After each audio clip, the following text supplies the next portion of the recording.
Hello, everyone, and welcome to Retirement with Jim. On this channel, we talk about what it takes to retire on a modest budget. You don't need $1 million.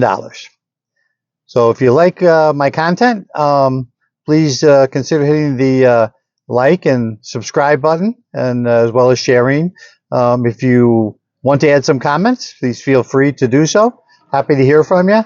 And so with that, we're going to go ahead and get started.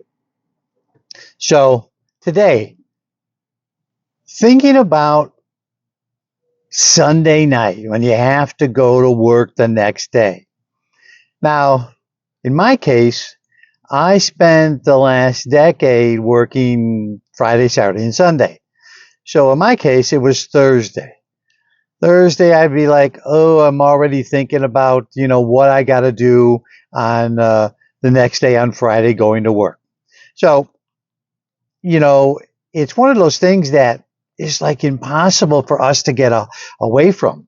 It's human nature. You're like, oh, okay, I got to prepare for work the next day, and what do I got to do, and you just can't help but think about what you got to do in the next day's work. So along with that, it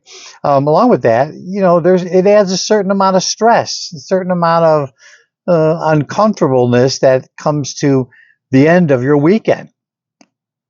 So you kind of like, you're maybe already dreading having to go into work, things you got to do. And I know for me, Thursday night was probably the worst night of sleep I would ever have. Simply because my mind was already geared towards what I had to do. And so it made for a terrible night of sleep, not much, not a good night's sleep. And so you got to say to yourself, what can you do to kind of, lessen that stress, change that a bit? Well, some of the things is maybe go to a movie on Sunday night. Have a day plan where you're kind of like, okay, what can I do that I can enjoy the end part of my day, and you're not already focused on the next day going to work. Going to a nice movie, that's a good thing.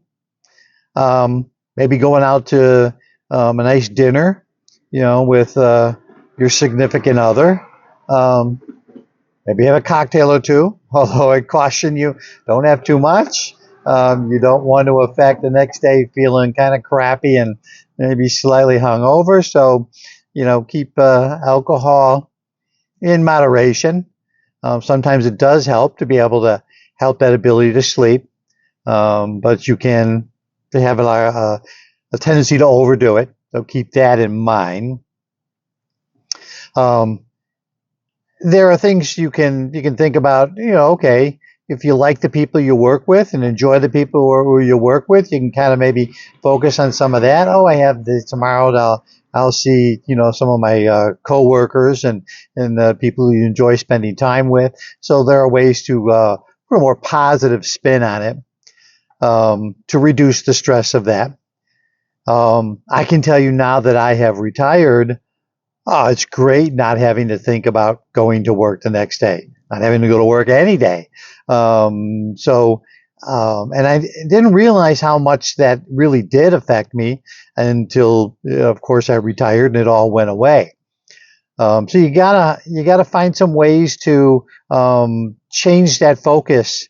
As your weekend is ending, what can you do to make it a more positive impact for yourself?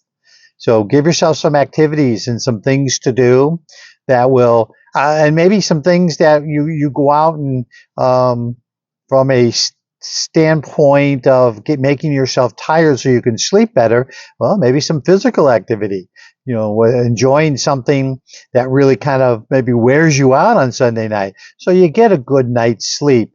And you're not focused on work. You're actually tired out, and you can enjoy that night's rest.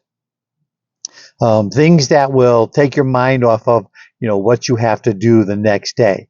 So whether it's a physical activity that's going to challenge you and wear you out, which can be a very good thing, whether it's going to an enjoyable movie, and enjoying what you're seeing and watching, whether you're having a nice meal and a couple of cocktails, what can you do that will take your mind off of what you have to do the next day? Things that will help reduce the stress and strain of, okay, I got to go back to work. Until you actually hit that retirement time when you don't have to do it anymore. What can you do to make it a little bit more enjoyable? Things to think about, things to kind of plan. So with that, I'm going to let you go and say I will see you in the next one.